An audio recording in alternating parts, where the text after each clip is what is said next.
Hey Rayleigh, and anyone else watching, and welcome to another message from your father.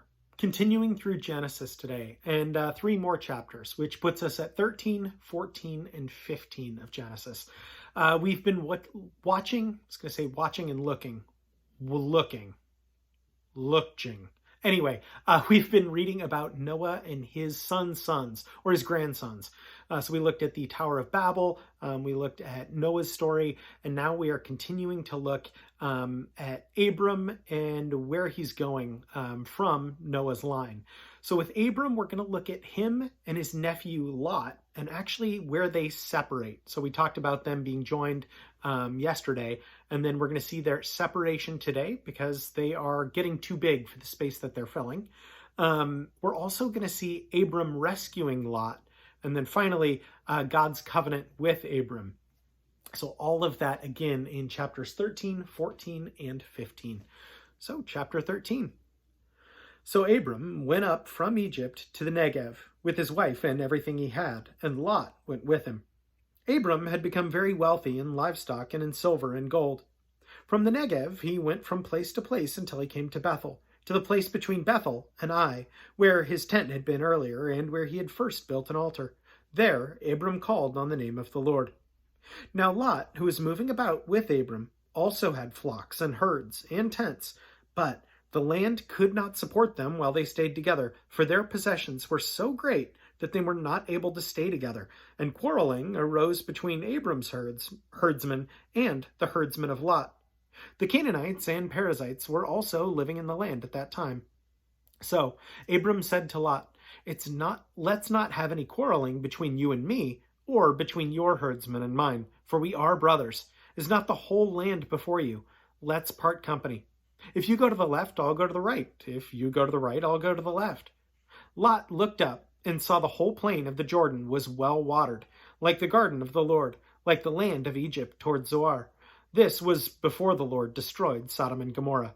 So Lot chose for himself the whole plain of the Jordan and set out towards the east. The two men parted company. Abram lived in the land of Canaan, while Lot lived among the cities of the plain and pitched his tents near Sodom. Now the men of Sodom were wicked and were sinning greatly against the Lord.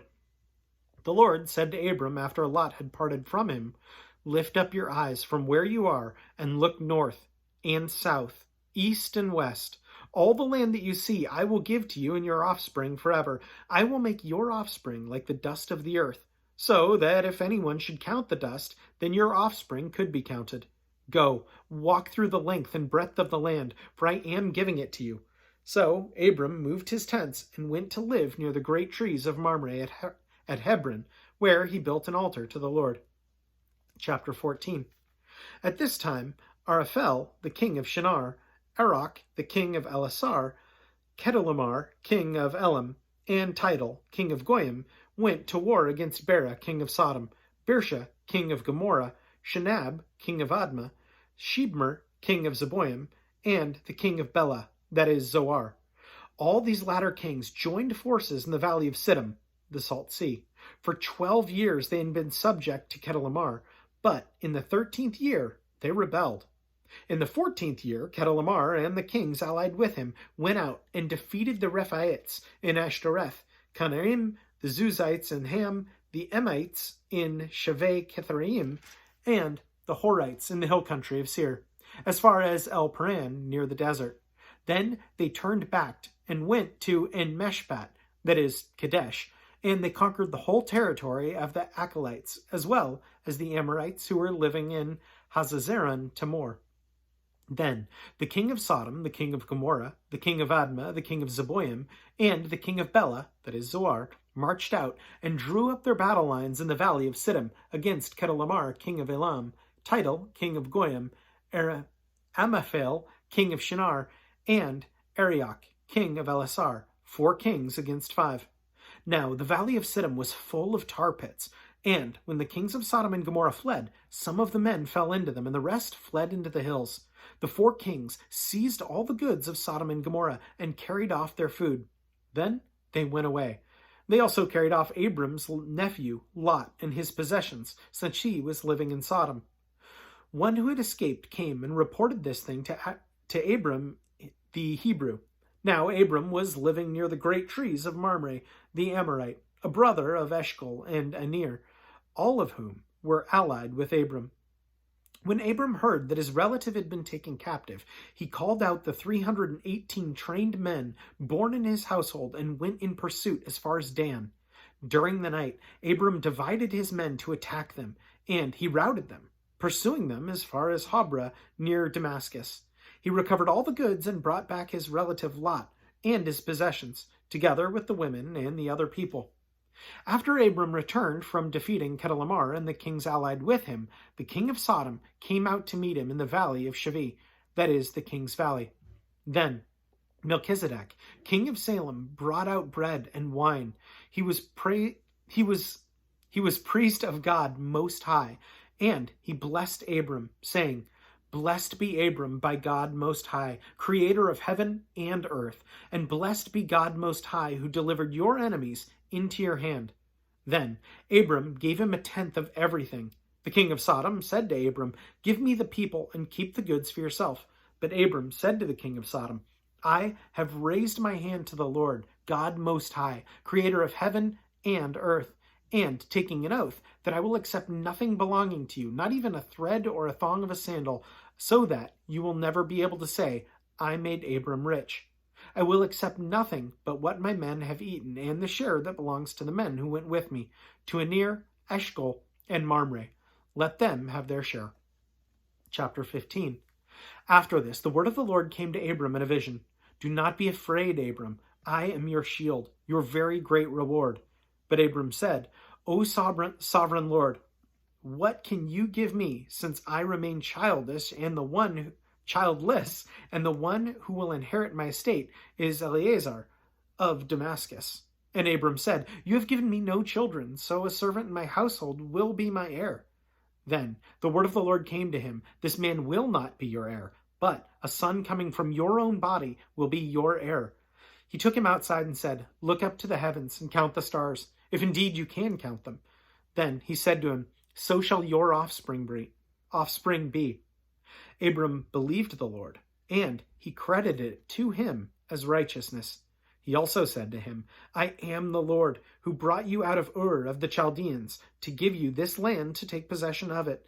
But Abram said, "O sovereign Lord, how can I know that I will gain possession of it?" So the Lord said to him, "Bring me a heifer, a goat, and a ram, each 3 years old, along with a dove and a young pigeon." Abram brought all these to him, cut them in two, and arranged the halves opposite each other. The birds, however, he did not cut in half. Then the birds of prey came down on the carcasses, but Abram drove them away. As the sun was setting, Abram fell into a deep sleep, and a thick and dreadful darkness came over him. Then the Lord said to him, "Know for certain that your descendants will be strangers in a country not their own, and they will be enslaved and mistreated 400 years.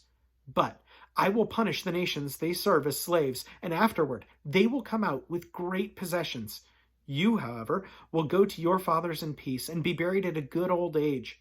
In the 4th generation of your descendants will come back here, for the sin of the Amorites has not yet reached its full measure."